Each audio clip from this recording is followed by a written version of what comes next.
Mas, por outro lado, felizmente, eu tenho um monte de filhotinhos, eu digo, eu tenho um monte de netinhos já por aí.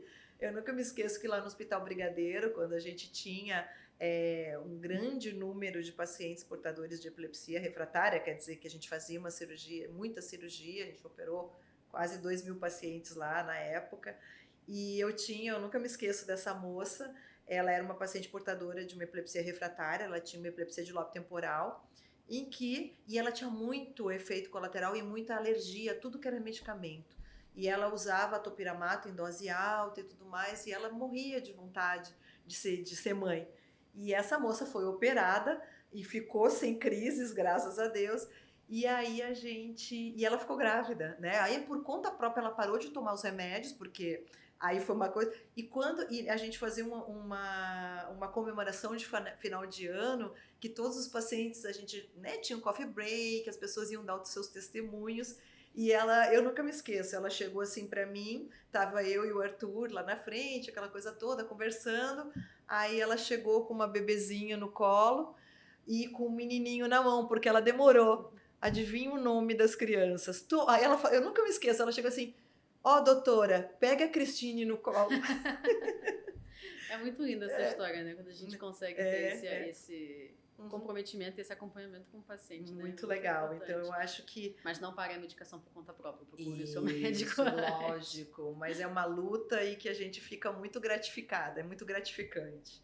Bom, então só voltando ali na nossa menina ainda refratária, que eu acho que eu esqueci de falar quando a gente estava falando de anticoncepção, e eu acho que é muito importante, nessas meninas que têm uma encefalopatia epilética, e muitas vezes elas vão ficar menstruada e as mães ficam apavoradas, porque a gente estava falando, né, não é só isso, mas eu digo assim, da diferença desses dois grupos. Então, nessa menininha que é a menina que tem uma encefalopatia, que tem uma epilepsia super refratária, como que a gente lida com essa questão, vamos já falando do catamenial, que pode perial, mas assim, não de anticoncepção, mas muitas dessas mães, elas ficam apavoradas, ela não vai nem entender o que é aquilo, doutora, como é que eu vou fazer quando ela ficar menstruada? Fala só um pouquinho sobre isso.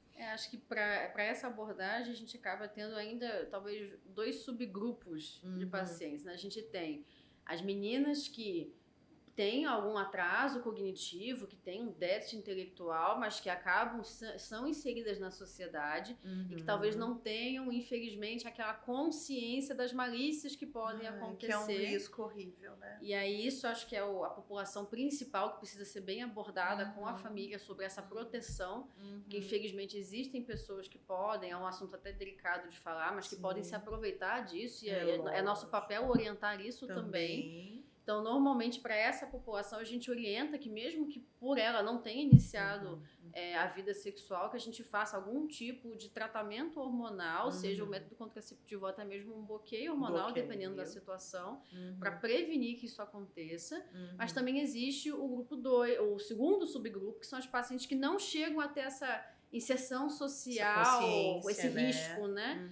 Mas que também a gente sabe que o início da menstruação pode atrapalhar o desenvolvimento de várias questões naquela criança, né? No crescimento, desenvolvimento ósseo, o pior das crises, a interação com as medicações. Bloquear, né? E aí é uma indicação mais formalizada do bloqueio hormonal, que aí vai ser sempre em conjunto com o ginecologista, com às vezes até o pediatra, dependendo da fase que a criança começa a menstruação, mas que a gente precisa fazer esse bloqueio nessa intenção, né? E também, assim, até por questão de higiene e tudo. Exato. Então, a gente tem que colocar tudo isso em risco, né? Por conta que se você bloqueia muito antes, essa menina para de crescer. Então, eu acho que, mais uma vez, aí nesse caso, o trabalho conjunto com o ginecologista é muito importante. Exato. Então, retomando as nossas grávidas, então, essa mulher, então, voltou o grupo que quer engravidar e o outro do grupo que já está grávida. No grupo da já está grávida, eu acho que uma outra coisa, além de orientação que a gente pode fazer, é que a gente sabe que muitas vezes essa teratogenicidade ela está relacionada a pico de dose, né, Van? Então, às vezes a gente ou se ela tem um controle tentando diminuir, ou tentando, vamos dizer assim, fazer com que ela tome mais vezes durante o dia a medicação para você não ter o pico de dose.